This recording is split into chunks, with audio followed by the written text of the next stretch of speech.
Clío y la turba. Aunque estén muertos, todavía hablan. Martín, yo no me quiero reír, por favor, Martín. No, basta de caprichos. Te vistes y vas a tu casa. Un podcast de historia. Ningún evento movió tanto los cimientos del orden colonial como el masivo levantamiento de los pueblos andinos en 1780. Luego de 200 años de sometimiento y opresión colonial, donde las comunidades indígenas habían sido subyugadas a los intereses europeos, emergieron poderosas rebeliones organizadas para romper con el orden existente. José Gabriel Condorcanqui era un cacique proveniente de los antiguos linajes nobles incaicos. Era descendiente de Tupac Amaru I, el último inca derrotado por los españoles en 1572. Estudió en un colegio jesuita de Cusco creado para la formación de la aristocracia incaica. Poseía una cultura letrada, conociendo perfectamente el español, el quechua y el latín.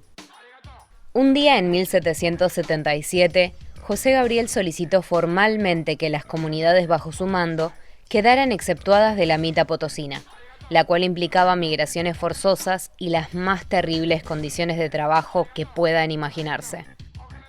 Por supuesto, su reclamo fue denegado, pero el apoyo que recibió por muchos otros caciques no pasó desapercibido.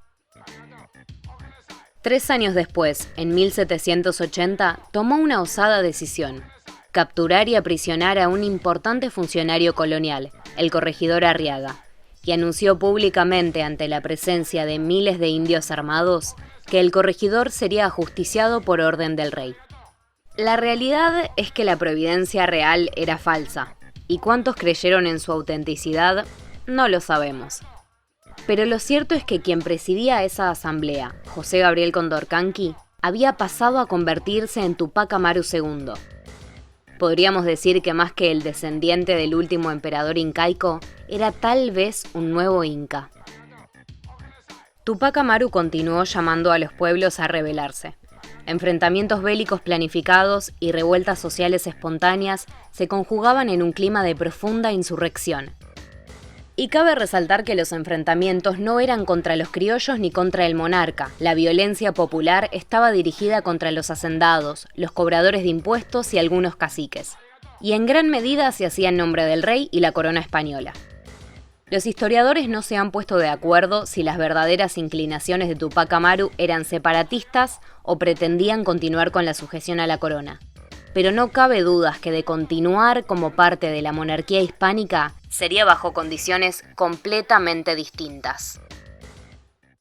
Pese al impacto y la impresionante organización de estas rebeliones, la desventaja militar era notoria.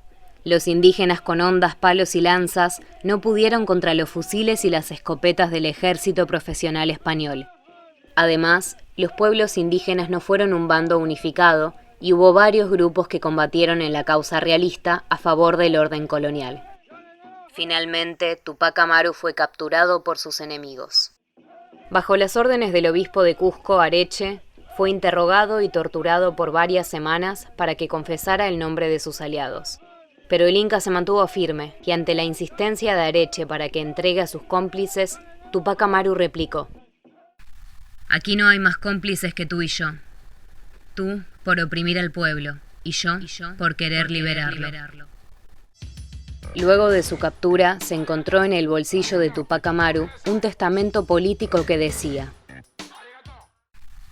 «Los reyes de Castilla han tenido usurpada la corona y los dominios de mis gentes cerca de 3 siglos, pensionándome los vasallos con insoportables gabelas y tributos, sisa, lanzas, aduanas, alcabalas, estancos, contratos, diezmos, quintos, virreyes, audiencias, corregidores y demás ministros, todos iguales en la tiranía». Al día siguiente de su captura, el 18 de mayo de 1781, Tupac Amaru fue librado de sus cadenas para cumplir su condena. Se le cortó la lengua y se le ataron las 4 extremidades a 4 caballos que comenzaron a jalar en direcciones opuestas para descuartizarlo. Como luego de un rato de tironeo el cuerpo no se descuartizaba y la escena era absolutamente cruel y grotesca, Areche detuvo la ejecución para que lo decapitaran. Los miembros de su cuerpo y el de su esposa fueron llevados a Pichu para que fueran expuestos a la vista de todos. Finalmente sus restos, todos sus escritos y documentos, fueron incinerados públicamente en la plaza central de Lima para que no quede memoria. Estas rebeliones forman parte de otro de los tantos capítulos de la historia que han sido invisibilizados. ¿Habías escuchado hablar sobre las rebeliones andinas de 1780? ¿Por qué pensás que la primera insurrección masiva anticolonial es tan poco difundida en los colegios? Para saber más sobre Tupac Amaru II, busca la publicación en @Clio y la Turba en Instagram.